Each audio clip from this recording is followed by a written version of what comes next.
আপনারা তো দেখে বুঝতেই পাচ্ছেন এটা হচ্ছে কাঁচা তেঁতুল। আজকে আমি আপনাদের সাথে কাঁচা তেঁতুলের চাটনির রেসিপি শেয়ার করছি। নমস্কার, কেমন আছেন সবাই? আমি জলিস কিচেন অ্যান্ড স্ট্রিট ফুডে আপনাদেরকে স্বাগত জানাই। আপনারা যারা চাটনি প্রিয়, ভাতের পাশে একটু চাটনি পছন্দ করেন আমার মতন, তাদের জন্য এই রেসিপিটি। আমি প্রথমে তেঁতুলগুলোর বোটাগুলোকে সব আলাদা করে নিচ্ছি, নিয়ে তেঁতুলগুলোকে ভালো করে জল দিয়ে খোসা শুদ্ধ ধুয়ে নিচ্ছি। তারপরে একটা বাটিতে অল্প জল দিয়ে নিয়েছি, তার মধ্যে আমি তেঁতুলগুলোকে দিয়ে দিয়েছি। তার মধ্যে আমি 1 চামচ নুন দিয়েছি, দিয়ে আমি এখন তেঁতুলগুলোকে সেদ্ধ করতে গ্যাসের উপরে বসিয়ে দিয়েছি। আমি একটু জলটা কম নিয়েছি, কারণ এই জলটাই আমি চাটনিতে ব্যবহার করব। আমি বাইরের জল আর ব্যবহার করব না। 5 মিনিট ফোটার পরেই দেখুন আমার তেঁতুলগুলো সব সেদ্ধ হয়ে গেছে। এখন গ্যাস বন্ধ করে দিয়েছি, এটা সাইডে নামিয়ে দিচ্ছি ঠান্ডা করার জন্য। তারপরে আমি গ্যাস অন করে আবার একটা কড়াই বসিয়ে দিয়েছি, তার মধ্যে আমি 1/2 চামচ মৌরি দিয়েছি, একটা শুকনো লঙ্কা দিয়েছি। এটা আমি শুকনো খোলায় ভালো করে ভেজে নেব, নিয়ে আমি এটাকে গুঁড়ো করে নেব।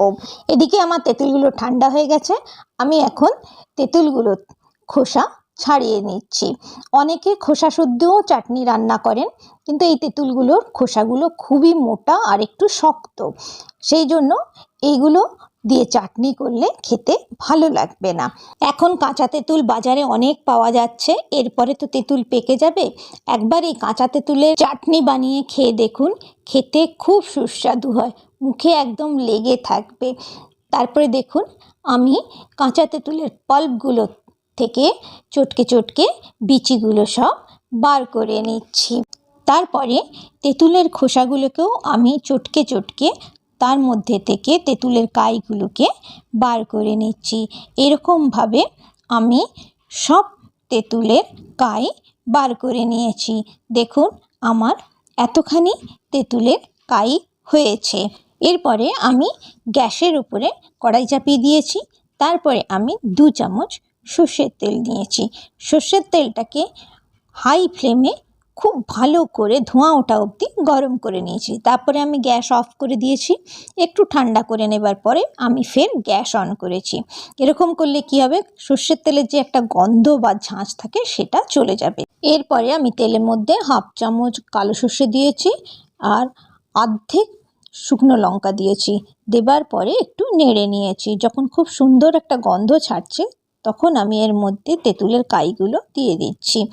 দেবার পরে তেঁতুলের কাইটা খুব ভালো করে নেড়ে চেড়ে একটু ভেজে নিয়েছি।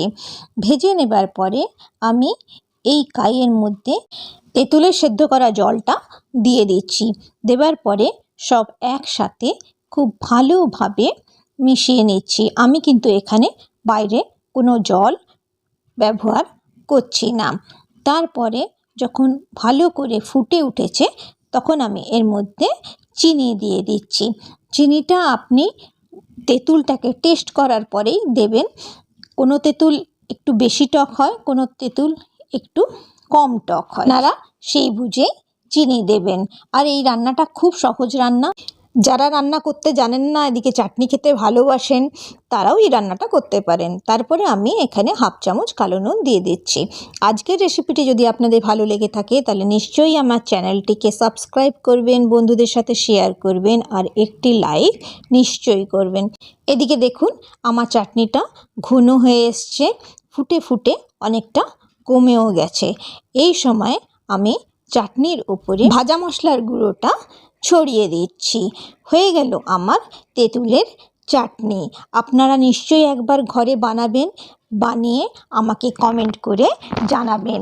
এটা ছোট থেকে সবাইকারই খুব পছন্দের খাবার। যারা টক খান না, তারাও কিন্তু এই চাটনি একবার হলে চেটে খাবেন। আপনারা সবাই খুব ভালো থাকবেন, সুস্থ থাকবেন আর সাবধানে থাকবেন।